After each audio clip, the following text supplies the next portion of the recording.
Shalom. Shalom. Sekali lagi shalom. Shalom. Selamat hari Minggu untuk kita semua. Bapak Ibu, saudara-saudari jemaat yang dikasihi dalam Tuhan Yesus Kristus. Minggu 23 Januari 2022 dengan tema kita pada hari ini penggenapan firman Tuhan yang akan dilayani oleh hambanya Bapak Pendeta James Termani. Mari saudara jemaat kita mempersiapkan diri kita.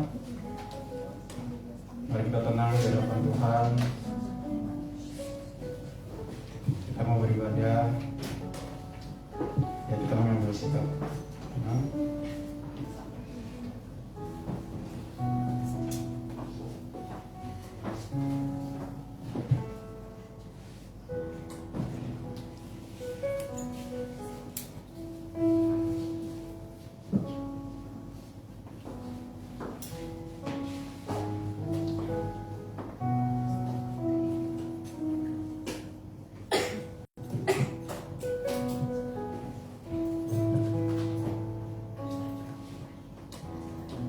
Mari kita persiapkan hati dan diri kita masuki ruang yang kudus.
Janganlah kamu membuat berhala bagimu dan patung atau tubuh berhala, janganlah kamu dirikan bagimu.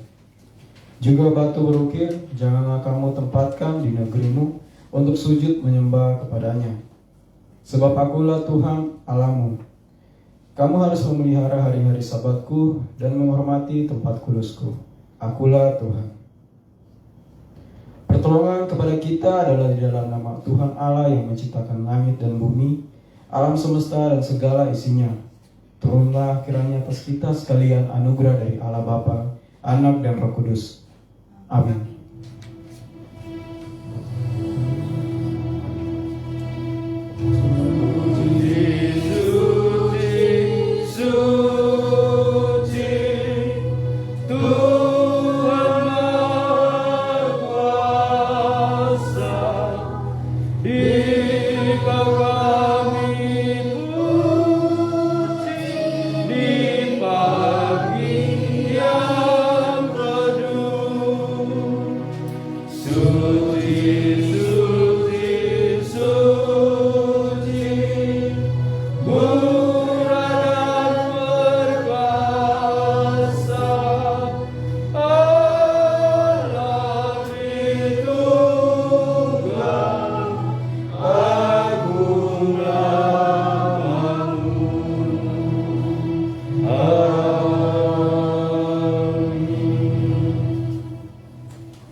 Mari kita datang menggunakan diri kita mengaku dosa kita.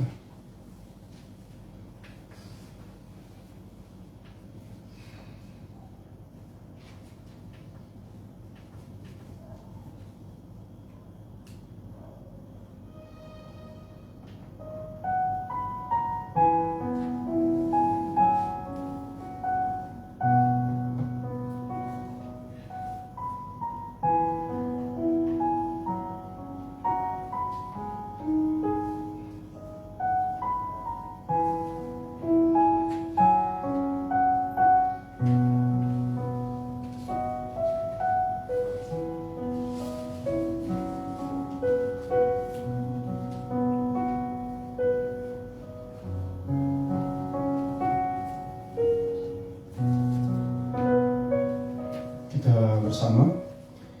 Bapa kami yang di surga, dengan kasih-Mu Engkau telah menjadikan kami, dan dengan kasih-Mu Engkau telah menjaga kami, dan dengan kasih-Mu Engkau juga hendak menjadikan kami sempurna. Dengan rendah hati kami mengaku bahwa kami tidak mengasihi-Mu dengan segenap hati, roh, jiwa, dan seluruh tenaga kami. Kami juga tidak mengasihi sesama kami manusia, sebagaimana Kristus telah mengasihi kami. Memang Engkau di dalam kami, tetapi nafsu kami telah membuat kami lupa akan kehendak-Mu. Ampunkan kami Bapa, dan tolonglah kami agar kami bertobat dari dosa-dosa kami dan dari hidup kami yang salah itu. Pimpinlah kami dengan Roh-Mu, agar kami dapat berlaku seperti yang Engkau kehendaki, sehingga kami dapat masuk ke dalam kemuliaan yang sempurna dari dalam ciptaan-Mu. Demi Yesus Kristus kami kita. Amin.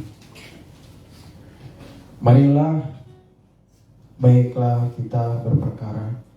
Firman Tuhan, sekalipun dosamu merah seperti kirmisi, akan menjadi putih seperti salju.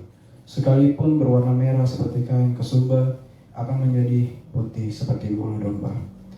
Doa Bapa kami. Bapa kami yang di surga, dikuduskan nama-Mu, datanglah kerajaan-Mu, jadilah kehendak-Mu di bumi seperti di surga. Berikanlah kami pada hari ini makanan kami yang secukupnya, dan ampunilah kami atas kesalahan kami, seperti kami juga mengampuni orang yang bersalah kepada kami. Dan janganlah membawa kami ke dalam pencobaan, tetapi lepaskanlah kami daripada yang jahat.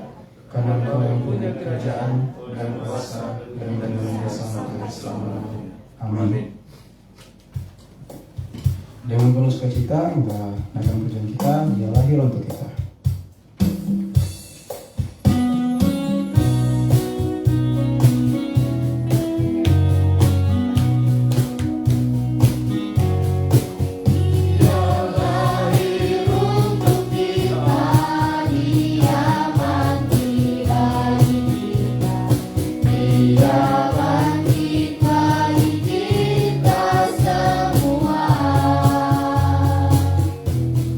Dia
dari Mazmur 19 ayat 1 sampai dengan 15.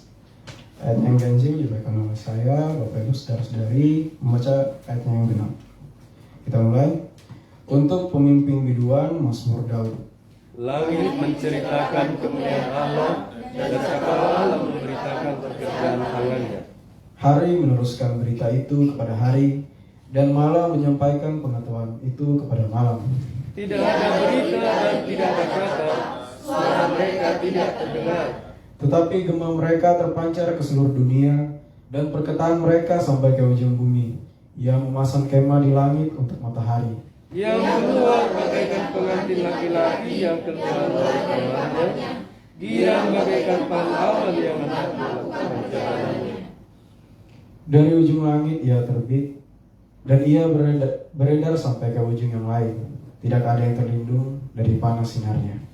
Taurat Tuhan itu sempurna, menyegarkan jiwa. Peraturan Tuhan itu teguh, memberikan hikmat kepada orang yang tak berpengalaman. Titah Tuhan itu tepat, menyukakan hati. Perintah Tuhan itu murni, membuat mata bercahaya. Takut akan Tuhan itu suci, tetapi ada untuk selamanya.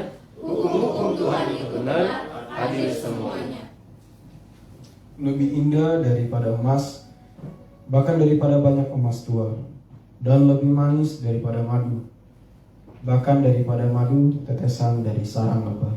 Lagi pula hambamu diperingatkan oleh semuanya itu, dan orang yang berpegang padanya mendapat upaya besar. Siapakah yang dapat mengetahui kesesatan? Bebaskanlah aku dari apa yang tidak kusadari. Lindungilah hambamu juga terhadap yang berpelajar. Janganlah mereka memuasai aku, maka aku menjadi tercela dan bebas dari pelanggaran besar. Mudah-mudahan engkau berkenan akan ucapan mulutku dan renungan hatiku ya Tuhan, gunung batuku dan penebusku.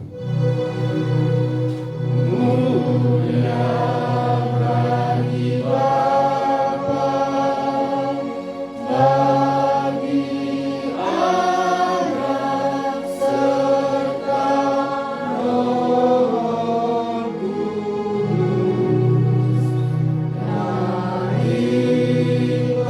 sekarang dan akan jadi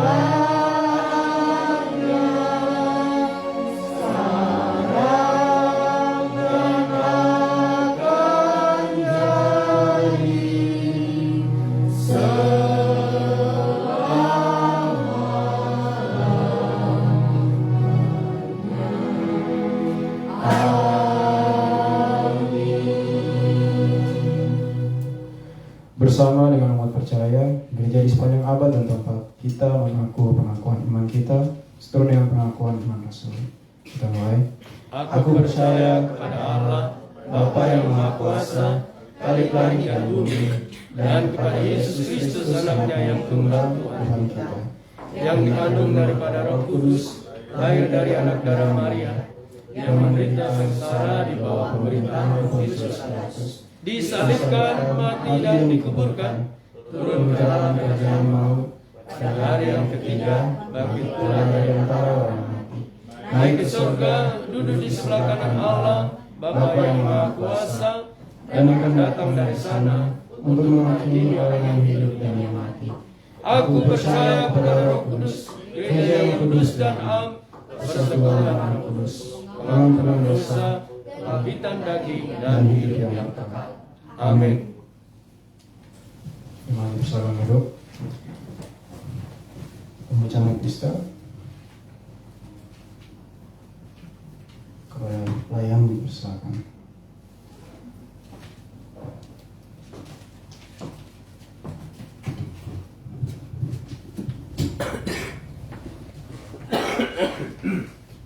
Pembacaan epistel kita pada pagi hari ini diambil dari 1 Korintus 12 ayat 12 sampai 31. Banyak anggota tetapi satu tubuh.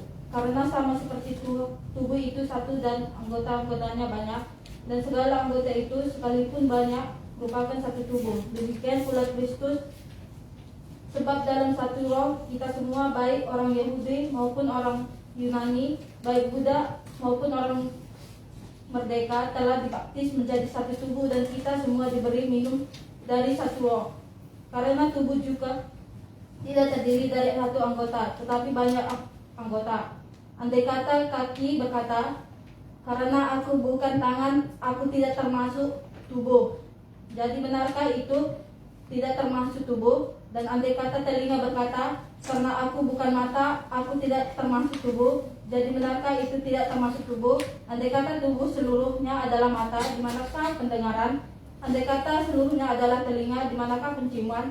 Tetapi Allah telah memberikan kepada anggota masing-masing secara khusus suatu tempat pada tubuh seperti yang dikehendakinya. Andai kata semuanya adalah satu tubuh, satu anggota, di manakah tubuh?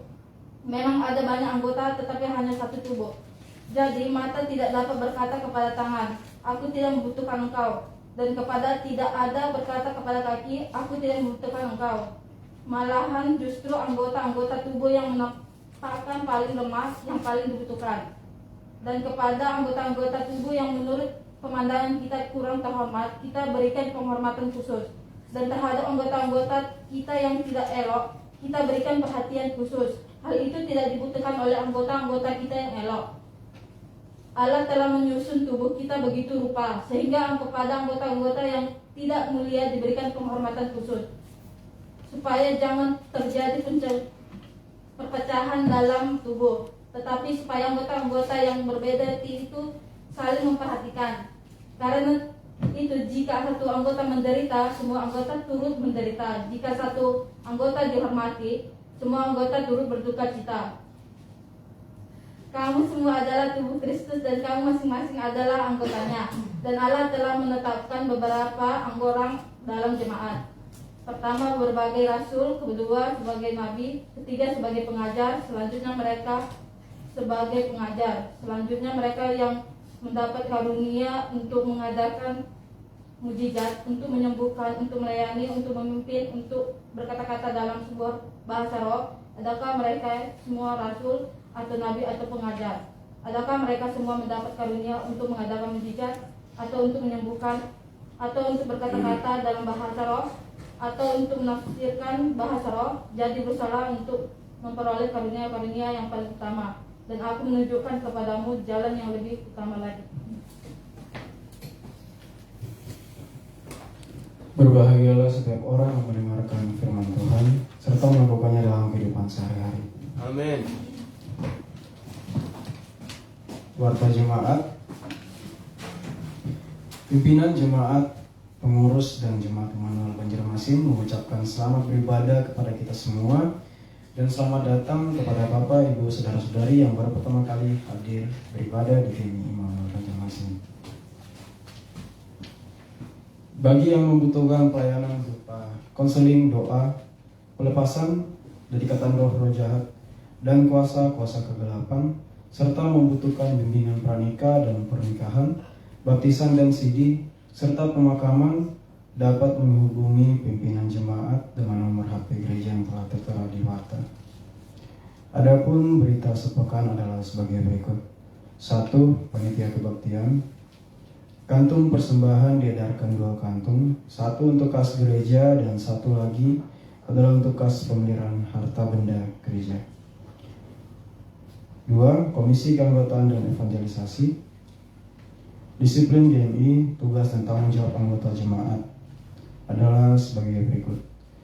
Rajin membaca firman Tuhan setiap hari, rajin dan tekun berdoa setiap hari, rajin mengikuti setiap kebaktian seperti kebaktian keluarga, rumah tangga, kebaktian umum, kebaktian evangelisasi, kebaktian kebangunan rohani, dan juga kebaktian lainnya. Setia mempersembahkan persepuluhan setiap bulan, setia memberikan persembahan lainnya, berpartisipasi aktif dalam semua pelayanan di jemaat GMI.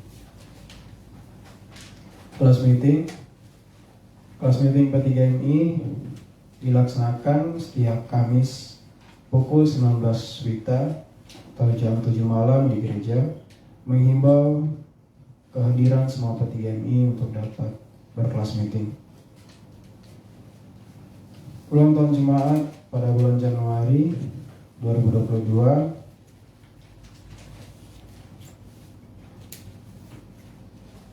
Adapun anggota jemaat yang berulang tahun yaitu Saudara Yohanes dan juga di terkasih kami Yonike Tirania Sianipar. Kami ucapkan selamat ulang tahun, sehat, bahagia, sukses, dan panjang umur. Jika ada Bapak Ibu Saudara-saudara jemaat yang berulang tahun pada bulan Januari ini dan belum diwartakan, dapat memberitahukan ke Komisi Keanggotaan dan Evangelisasi Ibu Eviati. 3. Seksi sekolah minggu, ibadah anak setiap hari minggu pada pukul 9.30 WITA, menghimbau agar para orang tua dapat membawa anaknya ke sekolah minggu. 4. Seksi pemuda-pemudi PDMI, persekutuan PDMI akan dilaksanakan setiap hari Sabtu pukul 19 WITA via Zoom. Link Zoom akan diinfokan di grup WhatsApp PDMI. 5. Seksi wanita PWMI. Pada hari Selasa tanggal 25 Januari 2022 pada pukul 16 WITA atau jam 4 sore akan diadakan ibadah awal tahun PWMI di gereja. 6. Panitia Natal. Berikut adalah anggaran Panitia Natal 2021 dan tahun 2022. Bapak Ibu Saudara-saudara jemaat dapat melihatnya pada warta kita.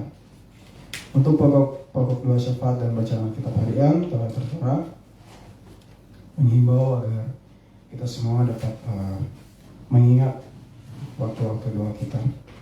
Untuk kehadiran dan persembahan minggu lalu telah tertera di warta kita, dan dari Panitia Kebaktian mengingatkan kembali untuk pelayan pada minggu yang akan datang 30 Januari 2022. Pelayan firman Pendeta James Dalmanik, liturgis Ibu Sufitri Nainggolan, pemandu pujian Mila dan Nadia, pemusik Timusik, pembacaan epistel Allegra Kaum Banua, dua syafaat Ibu Evangelis Novia Daud, persembahan Rivaldi Tarigan, penyambut jemaat Lana Ros dan Tina, sekolah minggu Ibu Eviati. Demikian warta kita pada hari ini. Tuhan Yesus memberkati. Jika ada Bapak Ibu Saudara-saudara jemaat yang rindu untuk mempersembahkan pujian, waktu dan tempatnya persilakan. Jika tidak ada, kita akan masuk ke dalam doa syafaat kita. Untuk itu, mari kita naikkan pujian kita. Semua.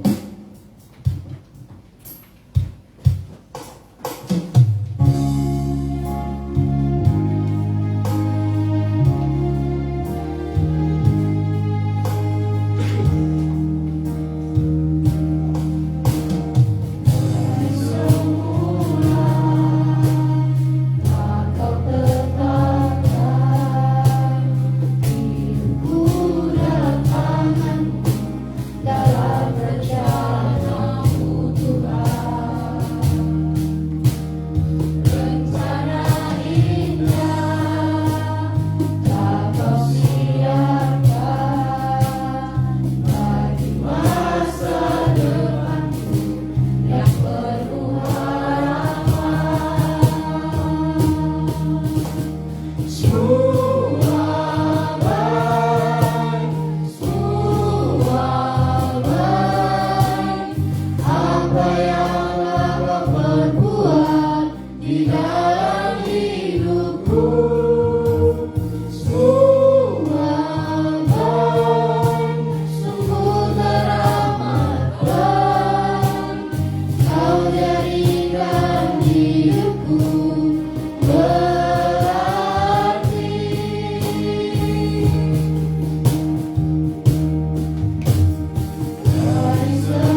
di dalam hidupku.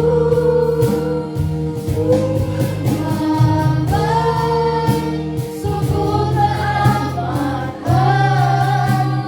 Kau jadikan hidupku berarti. Kau jadikan hidupku berarti. Mari sidang jemaat kita menaikkan doa syafaat. Allah Bapa di surga, Bapa yang makasih di dalam Tuhan Yesus. Rencana Tuhan dalam kehidupan kami yakin adalah yang terbaik. Berbagai hal dalam kehidupan kami silih berganti. Suka, duka, sakit, penyakit, dan kebahagiaan selalu datang, baik bergiliran maupun beriringan. Tapi kami yakin dan percaya ketika kami dibolehkan Tuhan untuk menghadapinya, Tuhan pula memberi kekuatan kepada kami. Tuhan memberikan semangat kepada kami untuk menghadapinya, menghadapi segala sesuatu yang terjadi dalam kehidupan kami dengan kekuatan yang datang dari Tuhan. Apalah kami yakin dan percaya bahwa kekuatan yang sesungguhnya hanya datang dari Tuhan. Terima kasih Tuhan atas segala berkat dalam kehidupan kami yang telah Engkau curahkan. Kami yakin dan percaya berkat-berkat itu akan senantiasa Tuhan anugerahkan dalam kehidupan kami di hari-hari yang akan datang. Tuhan Yesus, pada saat ini jemaat-Mu menaikkan syafaat bagi bangsa dan negara kami. Engkau pulihkan bangsa dan negara kami dari berbagai sakit penyakit, dari berbagai bencana alam yang terjadi di mana-mana. Kami yakin dan percaya Tuhan sudah menentukan para pemimpin kami dari tingkat pusat sampai dengan daerah dengan hikmat, akal budi, dan kebijaksanaan yang datangnya dari Tuhan. Mereka dimampukan untuk membawa bangsa dan negara kami ke arah yang lebih baik, sehingga kami sebagai warga negara dapat diayomi dengan baik. Bapa di surga, dari tempat ini kami juga berdoa bagi kehidupan jemaat-Mu Gereja Metodis Immanuel Banjarmasin. Tekad kami membawa jiwa baru dan berbagai program kegiatan gereja, kami mohon Engkau memberkati. Kami mohon Tuhan menolong kami untuk harapan dan keinginan kami ke depan memiliki tempat gereja yang permanen. Tuhan buka jalan, kami yakin dan percaya ke depan dengan tuntunan dan pertolongan Tuhan akan dimampukan untuk itu. Tolong majelis, tolong semua orang yang bekerja di dalamnya, agar apapun yang bisa kami lakukan, Tuhan memberkati dengan mewujudkannya.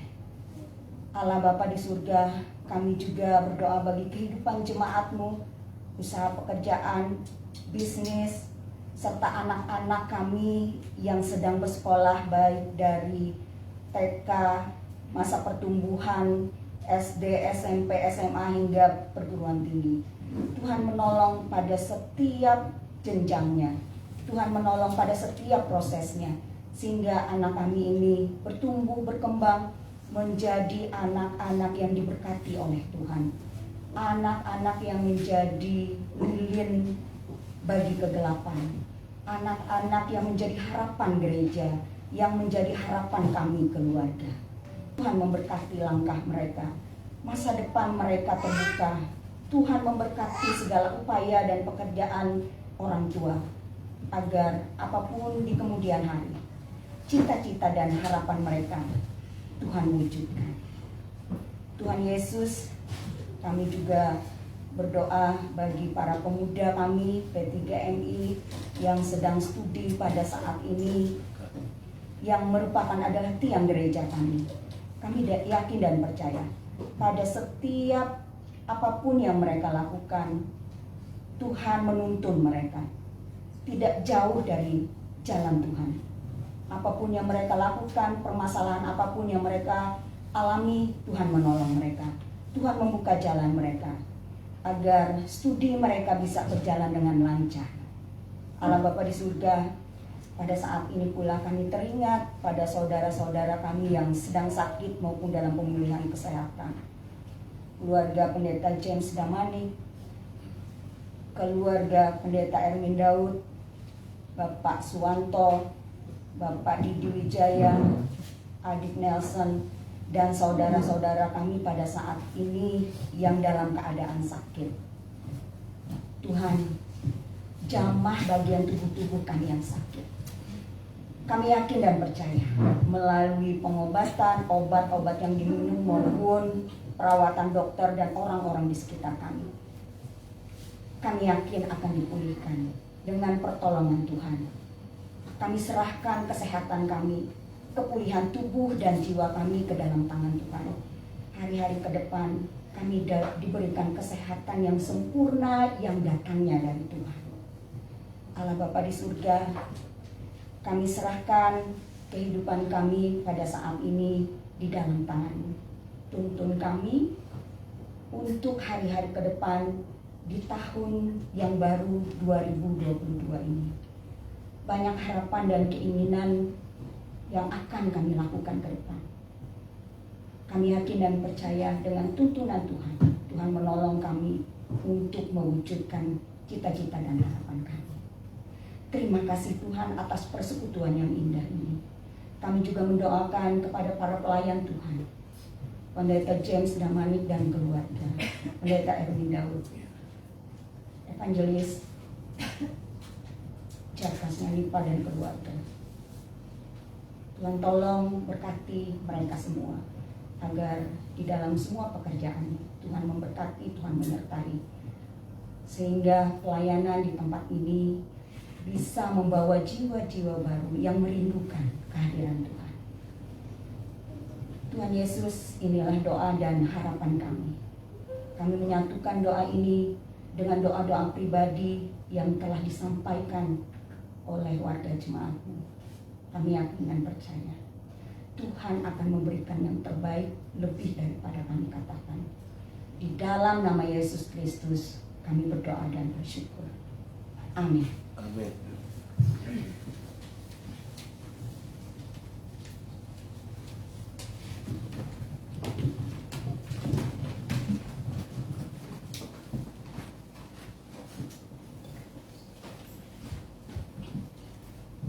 Kita akan mendengarkan keterangan firman Tuhan yang dibawakan oleh hamba-Nya.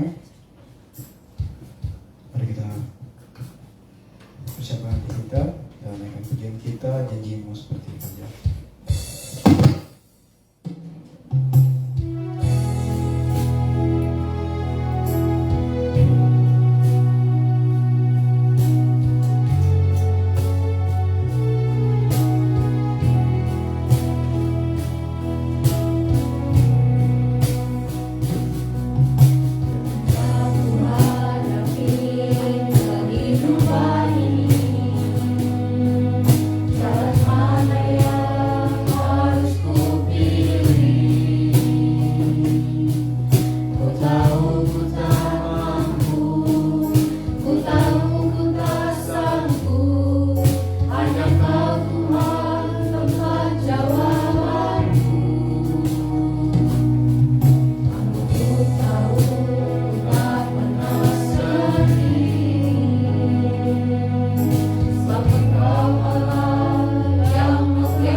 tahu ku tak mampu, ku tahu ku tak sanggup, hanya Kau Tuhan tempat jawabanku.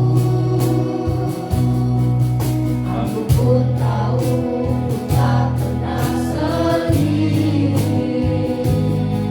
sebab Engkau Allah yang menggendongku. Tanganmu Tanganmu membelaiku, cintamu memuaskanku. Kau mengangkatku ke tempat yang tinggi. Janjimu seperti fajar pagi hari, yang tiada pernah terlambat bersinar. Cintamu seperti sungai yang mengalir, dan ku tahu betapa dalam kasih-Mu. Janji-Mu seperti fajar pagi hari, dan tiada pernah terlambat bersinar. Cintamu seperti sungai yang mengalir, dan ku tahu betapa dalam kasih-Mu. Dan ku tahu betapa dalam kasih-Mu. Kita berdoa. Damai sejahtera Allah yang melampaui segala akal pikiran manusia, yang menerobos jauh masuk ke dalam hati setiap orang yang merindukan lawatan Tuhan, yang memperlengkapi setiap kami dengan kuasa untuk menerjemahkan firman Tuhan, sehingga menjadi berkat yang luar biasa atas hidup setiap kami dengan pengalaman yang terjadi atas penggenapan firman Tuhan setiap hari. Mari Bapa, berbicaralah kepada kami, terangi hati kami, sehingga firman-Mu menjadi berkat bagi kami hari ini. Kami mau sambut firman-Mu di dalam tangan kuasa-Mu, sebab kami telah siap untuk menerima firman-Mu. Dalam nama Yesus kami berdoa. Amin. Salam Bapak Ibu, saudara yang mengasihi Tuhan. Puji Tuhan, kita masih tetap bisa beribadah, ya. Sebab ternyata hari-hari ini hari-hari yang menunjukkan kepada kita satu pergumulan-pergumulan yang kita tidak tahu seperti apa ke depan. Baru saja kita mendengar gempa di Pulau Jawa, dan baru saja sepertinya kita mengalami bencana alam, banjir, dan perubahan-perubahan iklim ini kita tidak tahu, Bapak Ibu. Itulah sebabnya bagi kita berlaku satu prinsip, firman Tuhan digenapi atas hidup kita setiap hari, itu sudah cukup. Itulah sebabnya dari tema ini, hari ini kita belajar dari Lukas pasal 4 ayat 14 sampai dengan 21, belajar dari Tuhan Yesus tentang penggenapan firman Tuhan atas dirinya.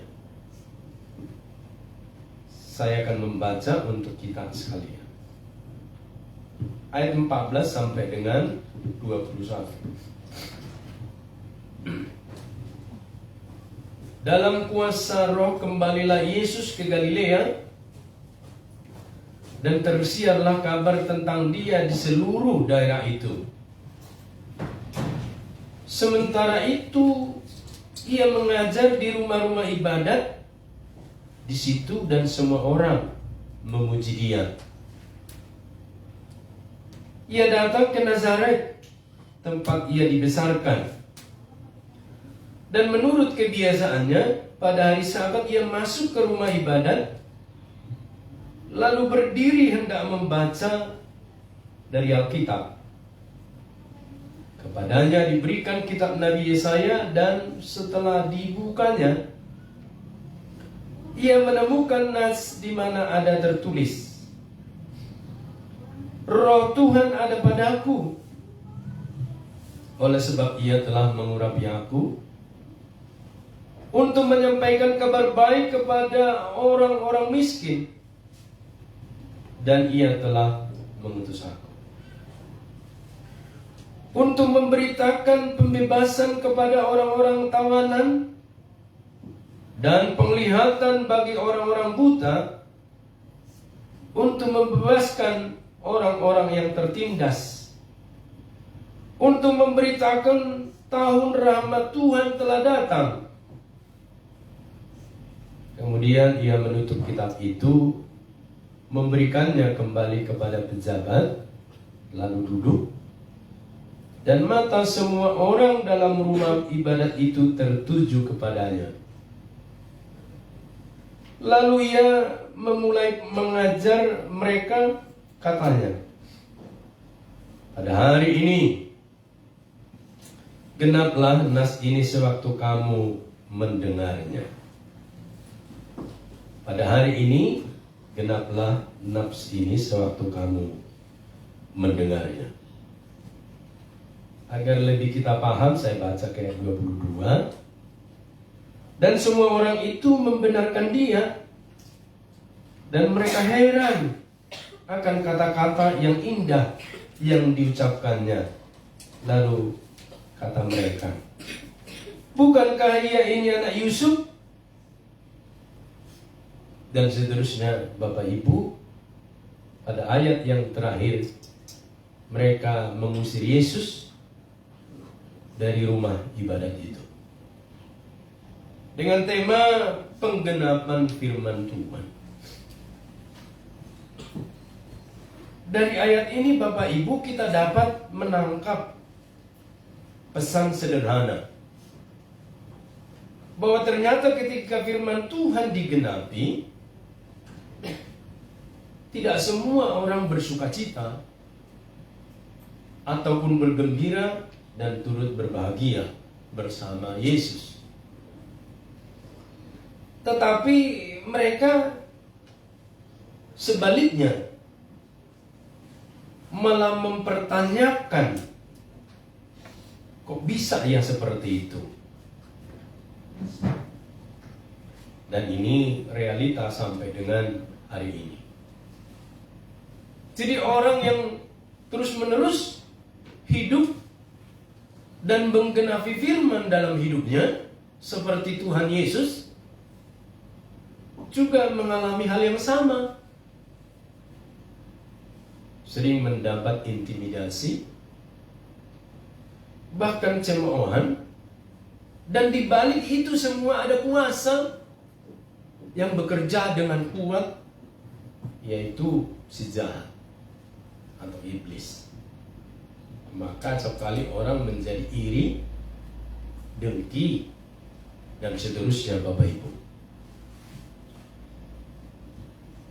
Kita perhatikan pada pembacaan kita tadi, bahwa ini merupakan rangkaian pelayanan Tuhan Yesus. Dari dia menerima baptisan di Sungai Yordan, terus kemudian mengalami pencobaan dan dia menang.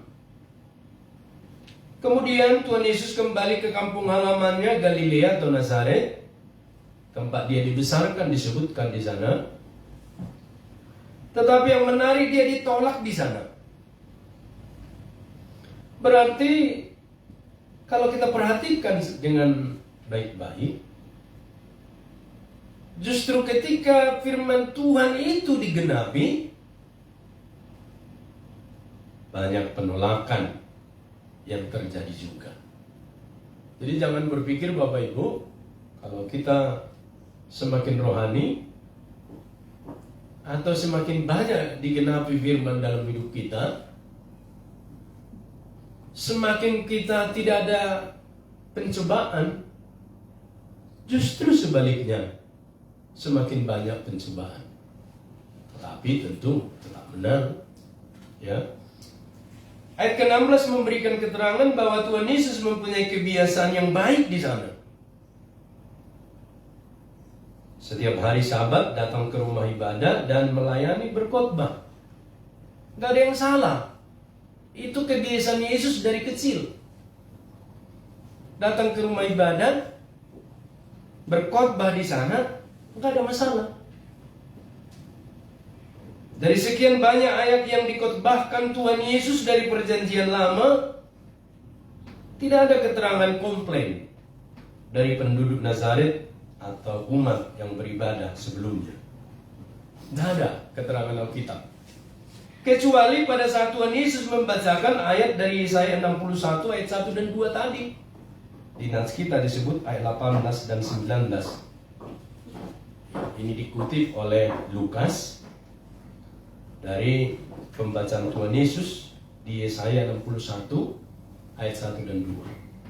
Apa di Yesaya 61 dan 1 dan 2 itu disebut Bapak Ibu?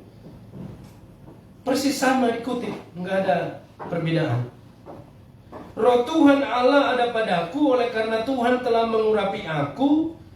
Ia telah mengutus aku untuk menyampaikan kabar baik kepada orang-orang sengsara dan merawat orang-orang yang remuk hati, untuk memberitakan pembebasan kepada orang-orang tawanan dan kepada orang-orang yang terkurung kelepasan dari penjara, untuk memberitakan tahun rahmat Tuhan dan hari pembalasan Allah kita, untuk menghibur semua orang berkat.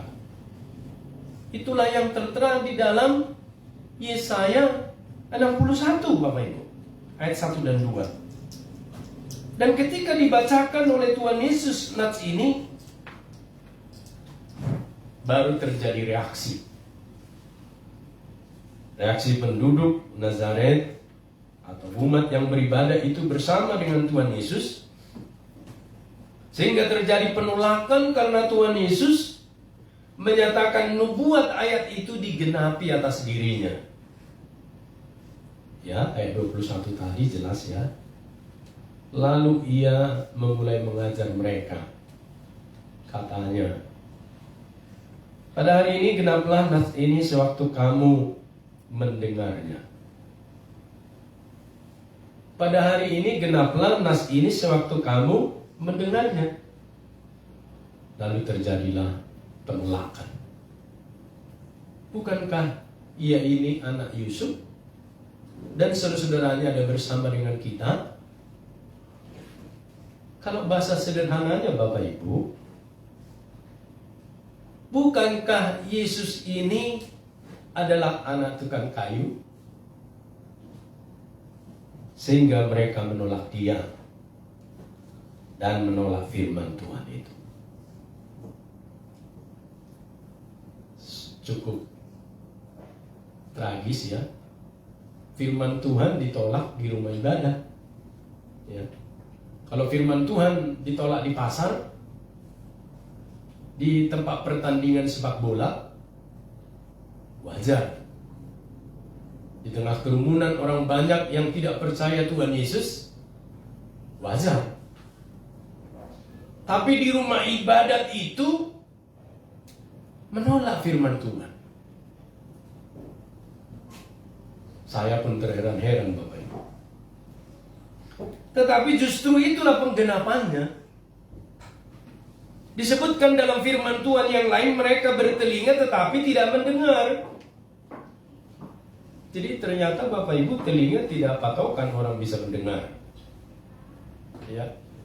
Sebab banyak orang telinganya rusak tapi pendengarannya bagus. Dan saya menemukan itu di panti asuhan di Medan, di Tanjung Merawa.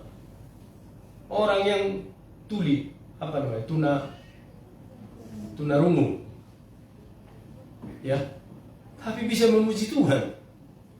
Saya pun bingung bagaimana dia mensinkronisasi latihan berpuluh-puluh jam dengan pemusik. Tidak salah. Kan dia nggak bisa mendengar musik, kita yang mendengar. Tapi ketika dia menyanyi dengan pemusik memainkan lagu itu, pas. Kadang-kadang kita yang bertelinga malu, Bapak Ibu. Ternyata Bapak Ibu, telinga itu tidak patokan. Masih ada satu lagi, hearing. Hati kita mendengar dengan hati. Saya yakin orang-orang yang tuna rungu ya, mereka mendengar dengan hatinya. Dan mereka lebih peka dari kita tentang musik. Mereka menyanyi lebih semangat. Sampai-sampai waktu mahasiswa itu kami malu. Karena seringkali waktu menyanyi kami sambil colek-colekan. Calon pendeta loh. Seringkali waktu memuji Tuhan itu, waktu itu tidak ada HP memang. Tapi kami sering tulis-tulis di kertas sedikit, entah apa lagi itu, kirim ke sebelah kirim ke sebelah, jadi panjang kertas itu. Padahal kita sedang memuji Tuhan. Itulah realita yang terjadi Bapak Ibu. Penggenapan firman Tuhan itu sekaligus terjadi penolakan terhadap Tuhan Yesus. Jadi artinya begini Bapak Ibu, penolakan itu bagian daripada penggenapan firman Tuhan itu. Ya, jadi jangan kita malu kalau ada yang menyebut kita, oh Cuber ini, mana Cuber? Oh ada, tadi di sini saya lihat. Sudah pendeta loh ini sekarang katanya. Saya lihat di status Facebooknya renungan harian melulu. Kata temannya, saya bilang jawab aja, puji Tuhan. Setelah ini saya menjadi pemimpin sinode, bilang begitu. Jangan malu, kita yang rohani memang seperti diejek Bapak Ibu. Ya. Kadang-kadang kalau di beberapa tempat disebut, kalau bahasa Sumatera Utara, bahasa Batak, Alkitab itu kan namanya Bibel. Jadi disebutlah orang yang suka membaca Alkitab itu Bibelon. Akhiran on itu dalam bahasa Batak menunjukkan aktivitas yang keterlaluan. Ya. Jadi Bibelon itu artinya seperti kutu Alkitab, tapi konotasi negatif. Maka malu orang membaca Alkitab kalau udah disebut Bibelon. Karena hanya saksi Yehova di kampung kami sana yang suka membawa Alkitab kemana-mana. Jadi takut orang dituduh saksi Yehova. Kalau di sana disebut Bibel Creek. Itulah sebabnya Bapak Ibu saudaraku, sekaligus juga bagian dari penggenapan firman Tuhan seperti yang dialami Tuhan Yesus. Digenapi atas dirinya firman Tuhan itu, tetapi sekaligus ditolak. Dengan demikian deklarasi penggenapan firman Tuhan yang kemudian menjadi penolakan terhadap Tuhan Yesus merupakan realita adanya pekerjaan si jahat di tengah pemberitaan firman Tuhan. Ya. Jadi jangan dikira kalau kita mau bersaat teduh nggak ada si jahat. Jangan dikira kalau ada keinginan kita ke gereja nggak ada si jahat. Jangan dikira kalau kita mau berdoa nggak ada si jahat. Ada. Saya beberapa kali ya berpuasa, tapi saban tengah-tengah hari lewat aja makanan yang enak. Yang biasanya hari-hari ketika saya tidak berpuasa tidak ada. Bukankah itu pencobaan Bapak Ibu? Jadi kalau saya tidak puasa nih, makanan-makanan enak nggak lewat. Tapi ketika saya berpuasa teramat banyak yang menawari makanan yang enak. Dan secara daging sulit untuk ditolak. Dan beberapa kali saya jatuh dalam hal itu. Udahlah, puasa setengah hari saja. Ampuni saya Tuhan, saya berdoa. Tapi kemudian saya renung-renungkan Bapak Ibu saudaraku, satu perilaku yang tidak mencerminkan seperti Tuhan Yesus, sekalipun ditolak dia tetap dengan firman Tuhan itu. Makanya Bapak Ibu, dalam hidup kita ini penuh dengan oknum-oknum si jahat yang mengganggu. Dan tentu di belakang itu semua kan si jahat itu disimpulkan oleh Alkitab, ya setan, ya iblis, ya apalah namanya ya. Kalau di dalam Alkitab disebut dia bolos. Itulah grupnya gitu ya. Jadi orang-orang yang suka bolos itu ternyata sama seperti bahasa Yunani tadi. Itu rupanya dia bolos itu gengnya gitu ya, grup dari jahat. Lalu kita teringat pernah bolos kuliah, pernah bolos sekolah, bolos ini dan itu ya. Tetapi hari ini bersyukurlah kita diingatkan penggenapan firman Tuhan itu telah terjadi dan terus terjadi dalam hidup kita. Nah Bapak Ibu, sebagai amanat khotbah kepada kita hari ini, bagaimana caranya kepada kita supaya bisa seperti Tuhan Yesus? Ya, tipsnya. Sehingga kita bisa terus-menerus digenapi oleh firman Tuhan itu dalam hidup kita. Sekalipun ada yang menolak. Pertama, tatkala Tuhan Yesus berkata, pada hari ini genaplah nas ini sewaktu kamu mendengarnya. Ayat 21 tadi. Reaksi dan respon umat seharusnya kan mengatakan amin. Puji Tuhan. Haleluya kan gitu ya Bapak Ibu. Kalau saya dalam rumah ibadat Nazaret itu pasti mengatakan pada hari ini genaplah firman Tuhan ini. Amin. Haleluya. Bos Tuhan Yesus. Gitu. Ya walaupun berlebihan gitu ya. Tapi malah saya keluar dari tempat duduk saya. Puji Tuhan. Ada satu respon positif. Tetapi umat itu sebaliknya. Yang berkumpul itu. Ayat 22. Dan semua orang itu membenarkan dia. Dan mereka heran akan kata-kata yang indah yang diucapkannya. Lalu kata mereka, bukankah ia ini anak Yusuf? Satu pernyataan yang umum pada masa itu di Israel. Kalau menjelaskan ketidakpantasan seseorang, maka dikutiplah orang tuanya. Ya lalu saya teringat kalau di kampung, kalau kita berantem kan nama bapak aja kita panggil. Ya, seperti puas rasanya kita kalau kita sebut-sebut nama bapaknya. Tidak ada hubungan sebenarnya ya. Tapi itulah dalam masa kebodohan. Pernah mengalami kelihatannya. Setiap kali orang bertengkar, anak-anak itu bukannya orang itu yang dia serang, dipanggil nama bapaknya. Berarti ini mendunia. Sampai juga ke Indonesia ternyata. Sebab di Yahudi pada umumnya kalau orang tidak pantas si A, si B, si C ini, misalnya Yohanes kan gak pantas Yohanes ini berdasi gitu misalnya ya, misalnya jangan besok kalau dia berdasi lagi. Lalu disebutkan nama bapaknya,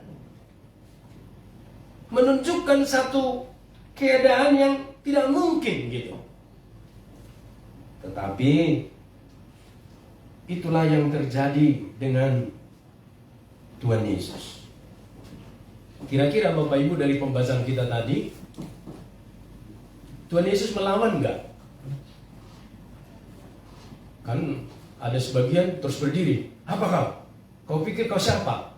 Nah, langsung terjadilah dialog yang meninggi.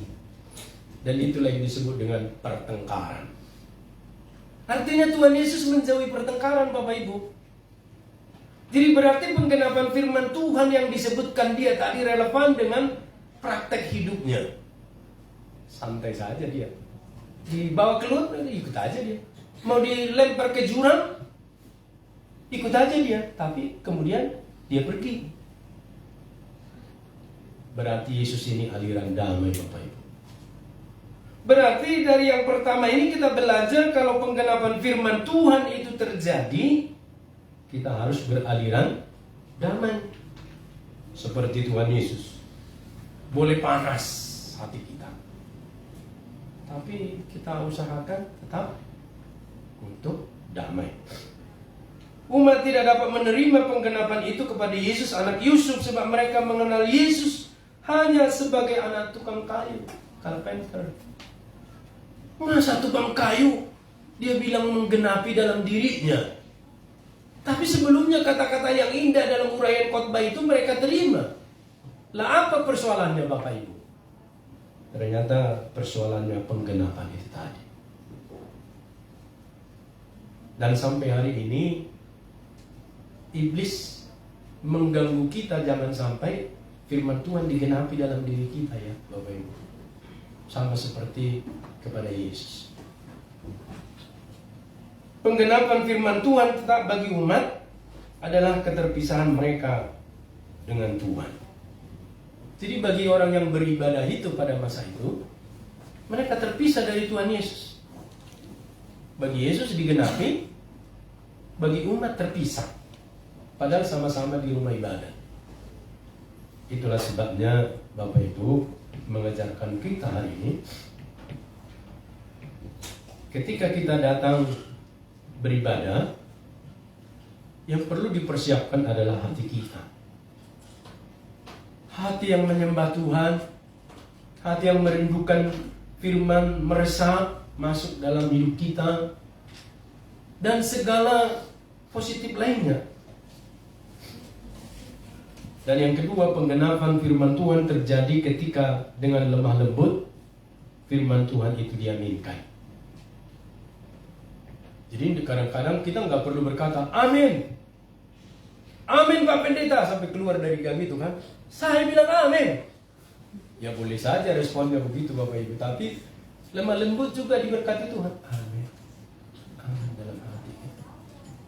Jadi saya yakin Bapak Ibu kita orang-orang yang diberkati Tuhan, karena dalam setiap ibadah kita mimbar-mimbar metodis ini menyampaikan firman kita aminkan.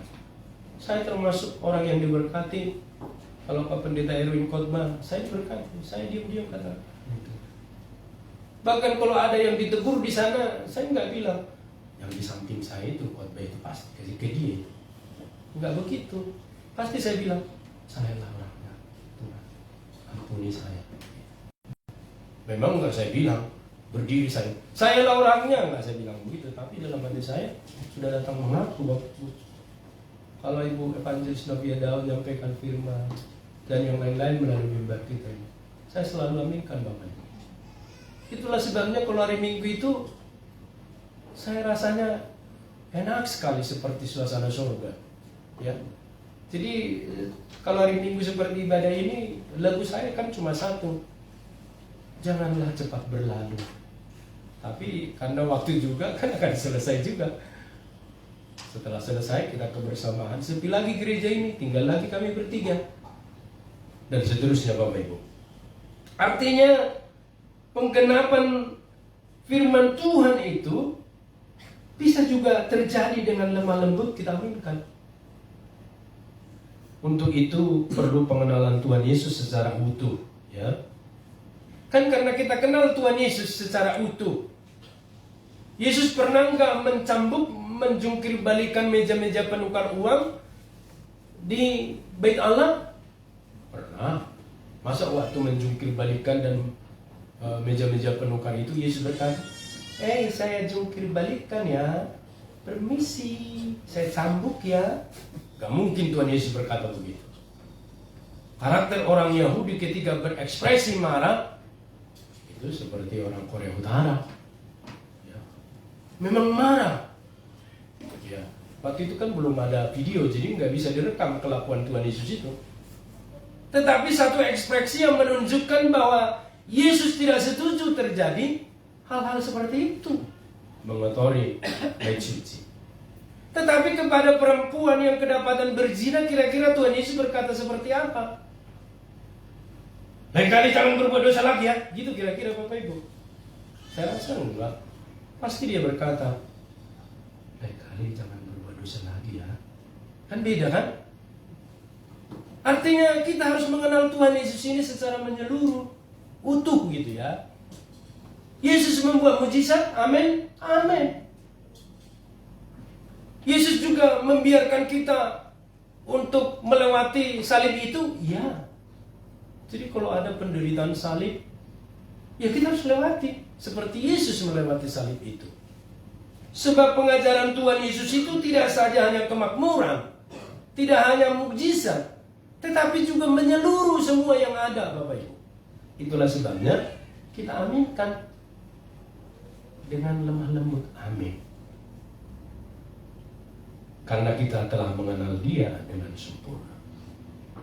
Jadi orang yang gampang dimualafkan itu, Bapak Ibu, ketika mereka tidak mengenal Yesus secara utuh. Sedikit saja digoyang, diberikan argumentasi, oh iya, jangan-jangan, ya benar, bukan Tuhan. Akhirnya goyang, bisa dimualafkan. Tapi kalau kita yang mengenal Yesus, nggak mungkin bisa dimualafkan. Sebab kita telah mengenal Dia secara manusia, secara Allah, dan juga kita mengenal Dia di dalam kealahannya secara Tritunggal. Sehingga Bapak Ibu, pemahaman kita tentang Dia secara lemah lembut juga memberikan kita persekutuan yang dekat dengan Dia. Yang ketiga, penggenapan firman Tuhan terjadi ketika mendengar dengan hati. Ya.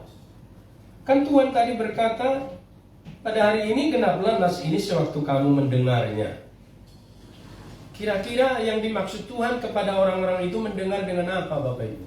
Hati. Tetapi respon daripada umat itu telinga. Maka yang terjadi, lah siapa ini? Kok ngaku-ngaku? Baru ditolak. Coba kalau dengan hati, pasti nggak ditolak. Saya yakin kalau 52 minggu, 1 tahun kita mendengar firman Tuhan. Ada setiap ibadah itu banyak firman Tuhan yang memberkati kita. Cuma kan kita belum terbiasa dengan catatan ya. Kalau gereja-gereja Korea itu, apalagi lansia-lansia, mungkin karena mereka pelupa ya. Jadi nanti mereka tulis di situ, minggu ini saya dapat berkat ini 1, 2, 3, 4, semakin banyak semakin baik. Baru disebut juga saya ditegur dalam hal ini. Saya harus berubah dalam hal ini. Nah itu kalau orang-orang Korea beribadah. Ada bukunya. Maka mereka Bapak Ibu ketika akhir tahun melihat berkat Tuhan itu yang panjang atas mereka. Kita juga boleh tiru sebenarnya ya. Nanti beli buku catatan itu ya, tulis di sana dan seterusnya. Mendengar memiliki 2 pengertian Bapak Ibu. Mendengar dengan telinga dan mendengar dengan hati. Dua-duanya dibutuhkan. Kalau saya hari ini nggak bisa mendengar, wah saya kesulitan. Ya, syukurlah pendengaran ini, telinga ini ditambah dengan pendengaran hati membuat sempurna. Tetapi yang utama adalah mendengar dengan hati. Ya. Sebab seperti yang saya sampaikan tadi, di Panti Asuhan Tunarungu Tanjung Morawa Medan itu ada juga tuna yang nggak bisa melihat, tuna netra.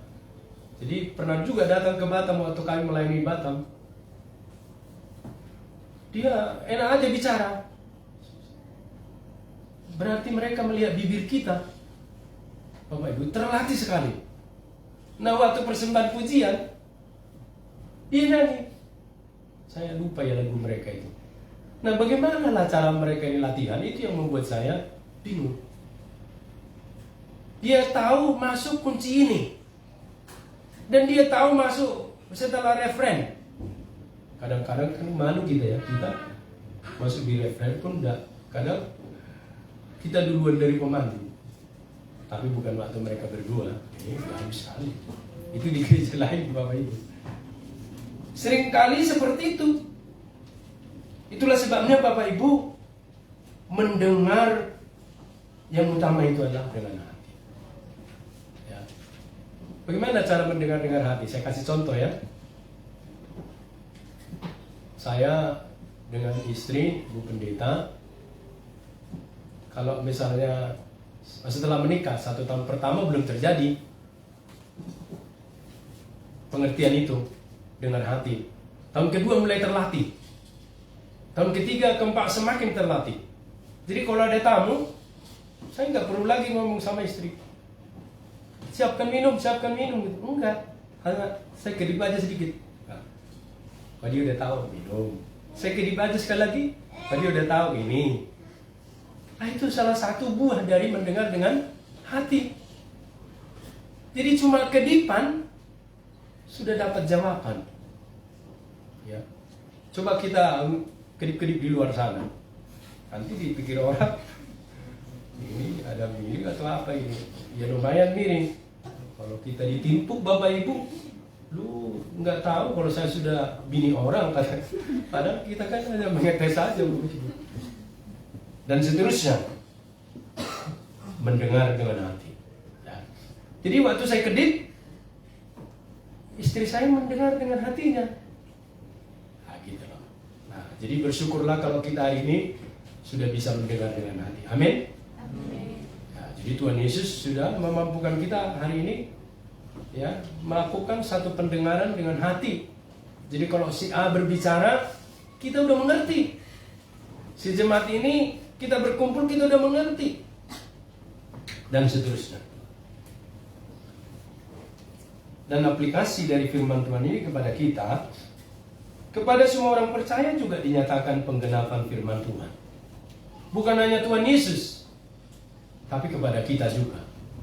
Kalau Tuhan Yesus menghadapi penolakan, dampaknya ya kita juga menghadapi penolakan. Tetapi penggenapan firman Tuhan itu Bapak Ibu tergantung seperti apa kita menerimanya.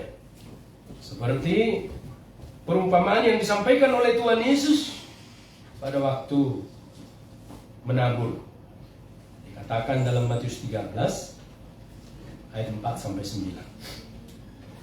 Pada waktu ia menabur, sebagian benih itu jatuh di pinggir jalan, lalu datanglah burung dan memakannya sampai habis. Ini yang pertama, ya. Yang kedua, sebagian jatuh di tanah yang berbatu-batu, yang tidak banyak tanahnya, lalu benih itu pun segera tumbuh karena tanahnya tipis. Tetapi sesudah matahari terbit, layulah dia dan menjadi kering karena tidak berakar. Yang ketiga, sebagian lagi jatuh di tengah semak duri, lalu makin besarlah semak itu dan menghimpitnya sampai mati. Jadi dari ketiga ilustrasi penabur benih ini, kita perhatikan mulai dari jatuh di pinggir jalan, tidak sempat tumbuh. Sempat tumbuh di berbatu-batu, tapi mati. Bahkan sempat tumbuh di tempat semak duri, tapi terhimpit. Inilah kondisinya Bapak Ibu. Ketika kita menerima firman Tuhan, kita mengalami kondisi itu di mana? Cek Bapak Ibu. Tetapi yang keempat, dan sebagian jatuh di tengah yang baik lalu berbuah, ada yang 100 kali lipat, ada yang 60 kali lipat, ada yang 30 kali lipat. Terakhir ditulis, siapa bertelinga, hendaklah ia mendengar. Jadi siapa yang bertelinga mendengar, ya listening maksudnya ini ya, hendaklah ia mendengar. Mendengar itu pakai hati, Bapak Ibu. Sangat jelas kepada kita hari ini, Firman Tuhan yang ditaburkan itu 4 kategori. Tetapi yang keempat itulah yang diinginkan Tuhan. Ya, sebab dijelaskan dalam Matius 13 ayat 18 sampai 23 arti dari perumpamaan itu. Ya, memang banyak tantangannya. Makanya seringkali kan kita seperti gambar apa ya? Gambar anekdot ya. Kepalanya besar,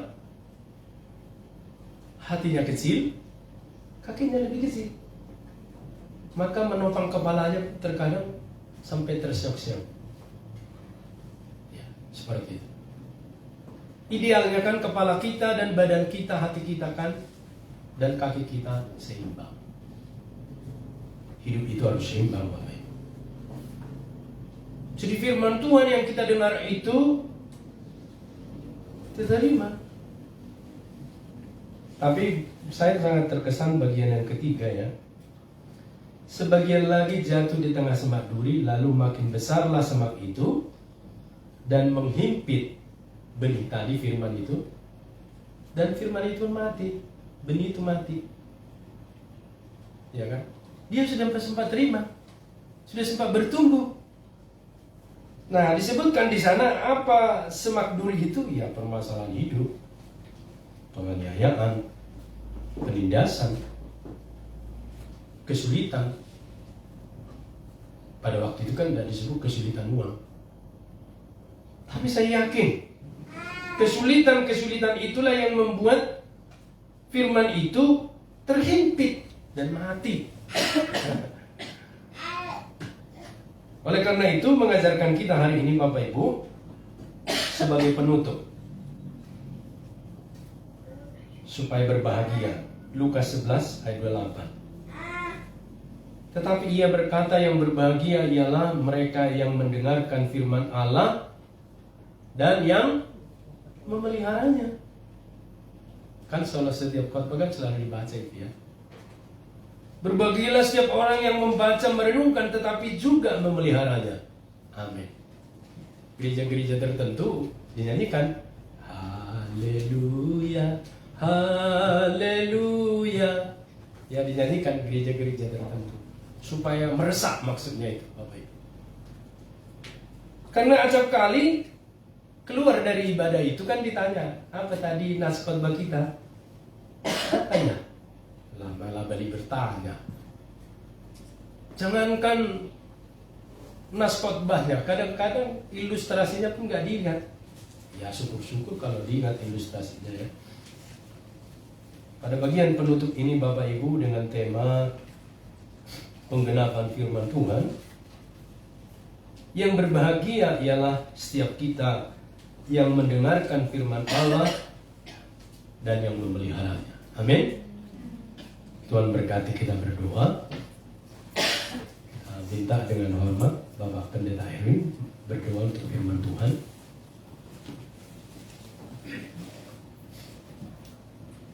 Kami bersyukur dan sangat berterima kasih kepadamu Tuhan Yesus, oleh karena kasih dan kemurahan Tuhan tidak pernah berhenti menyapa kami, mengingatkan kami bahwa sesungguhnya di dalam Engkau ya Tuhan Yesus, semua kebenaran, semua firman sudah digenapkan di dalam Engkau ya Tuhan. Tetapi satu fakta yang kami dapat lihat melalui renungan ini, bahwa di dalam kesempurnaan yang Tuhan sudah dapatkan pun masih ada banyak tantangan-tantangan orang di sekitar, yang pro dan yang kontra ya Tuhan. Dan ini mengingatkan kami bahwa sebaik apapun juga, serohani apapun juga, seaktif apapun juga, kami tentunya juga diperhadapkan dengan tantangan dan tantangan ya Tuhan. Tetapi satu perkara yang Tuhan ajarkan melalui renungan pagi hari ini adalah kami boleh belajar menjadi orang damai yang senantiasa terus dapat menjalankan apa yang menjadi kebenaran firman Allah yang kami yakini. Amin. Terus menerus di dalam hidup kami, tanpa peduli dengan setiap orang-orang yang ingin menjatuhkan kami. Dan kami berterima kasih untuk kebenaran ini ya Tuhan. Biarlah kami terus boleh belajar kebenaran-Mu, karena senantiasa kebenaran-Mu digenapi di dalam hidup kami dan di dalam perilaku kami masing-masing sebagai anak-anak-Mu ya Tuhan. Berkati hamba-Mu Pak Jim yang sudah berjerih lelah di dalam mempersiapkan khotbah ini, dan terus berkati pelayanannya dan keluarganya ya Tuhan. Terima kasih Bapa, di dalam nama Tuhan Yesus kami berdoa dan kami bersyukur. Amin. Amin. Terima kasih, Pak.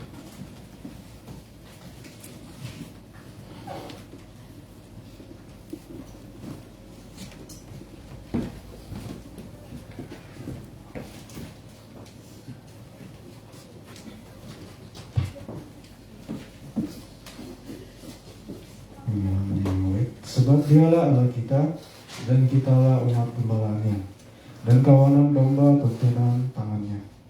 Pada hari ini sekiranya kamu mendengar suaranya, janganlah keraskan hatimu seperti di Meriba, seperti pada hari di masa di padang gurun.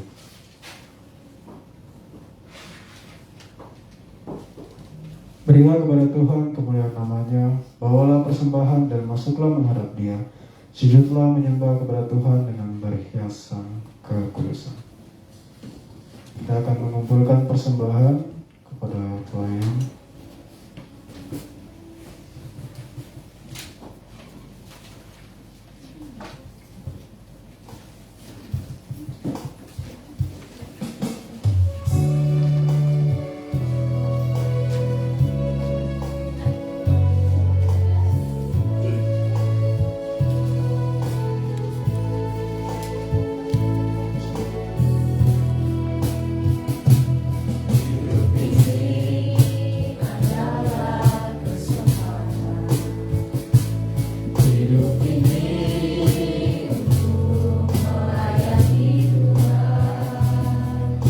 Jangan sia-siakan waktu yang Tuhan hidup ini hanya sementara.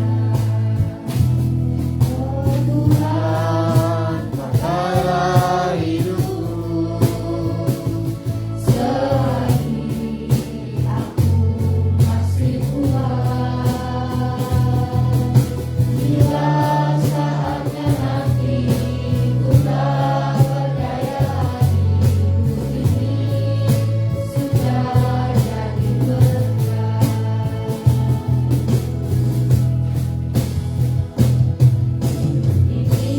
Ini adalah kesempatan. hidup ini untuk melayani Tuhan.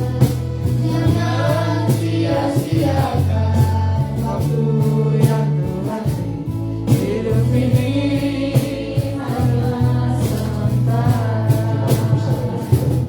Oh Tuhan, pakailah hidupku selagi aku masih kuat. Bila saatnya nanti ku tak berdaya lagi, hidup ini sudah jadi berkah.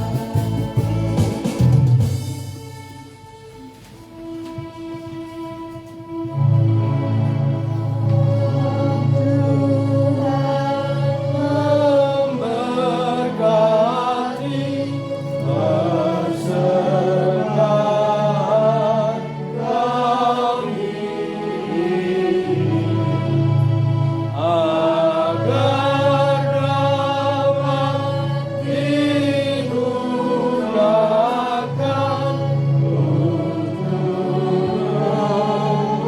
kemuliaan Tuhan. Amin.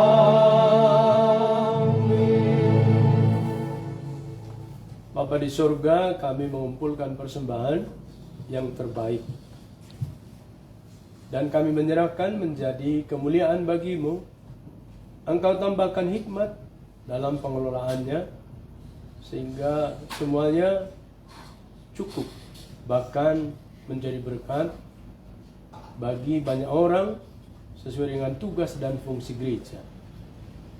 Berkati setiap tangan yang mempersembahkan ya Tuhan, dalam pekerjaan mereka, dalam usaha, dalam setiap profesi mereka, Engkau hadir dan menopang, sehingga berkecukupan dan tidak ada satupun dari jemaat-Mu yang mengalami kelaparan.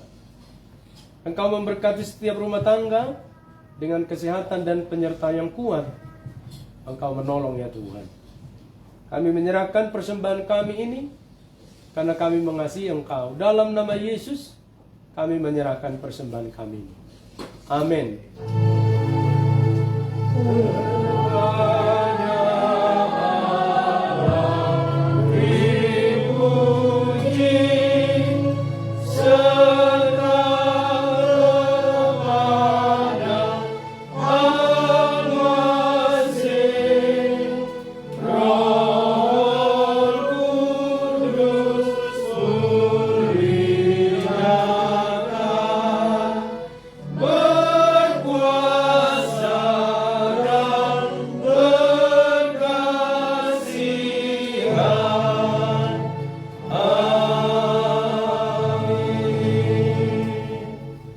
Arahkanlah hatimu dan terimalah berkatnya.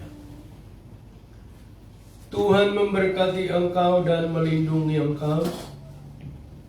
Tuhan menyinari engkau dengan wajahnya dan memberi engkau kasih karunia.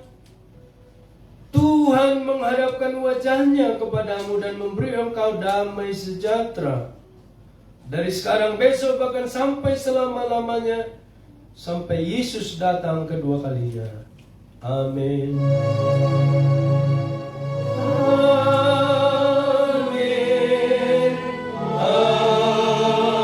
Amin.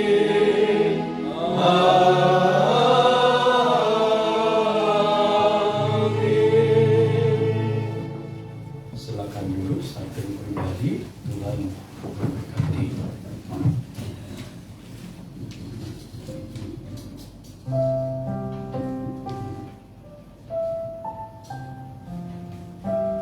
Ya, sambil bersalam-salaman, kita diiringi pujian.